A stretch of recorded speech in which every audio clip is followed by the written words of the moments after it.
Хто такія дыпломнікі? Гэта выпускнікі, якія скончылі вучобу і выправіліся шукаць сваіх жыццёвых шляхоў. Развітацца з альма-матэр маладыя мастакі вырашылі выставай. Балазе скончылі яны мастацкі каледж у Гомлі. У галерэі Вашчанкі з'явіліся працы нядаўніх студэнтаў спецыяльнасці жывапіс і дызайн, тэматыка якіх у большасці выпадкаў звязаная з беларушчынай. У меня название было «Бабье лето», и я хотел сыграть каких-то на глубинах, грубо говоря, своей работы, показать глубину в окнах, глубину в здании. Опять же, хотел как-то привязать к нашему белорусскому культуре, поскольку наличники, которые мы видим, они взяты из Светковского района. Сацыяльныя праблемы, сучасны дызайн цішотак і футаралаў для мабільнікаў, беларуская міфалогія – гэта толькі некаторыя з тэмаў, якія дыпломнікі раскрывалі ў сваіх працах. А фактар, які яднае ўсіх незалежна ад таленту і поглядаў – гэта досвед доўгай і сістэматычнай працы на ўсіх этапах дыпломнага праекту. Дипломная работа – это достаточно большой труд.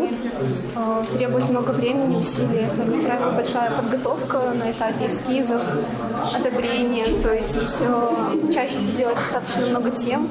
Это очень кропотливая работа, это все отбирается и выбирается самая лучшая тема. В итоге она потом выходит на холст и получается уже готовый результат.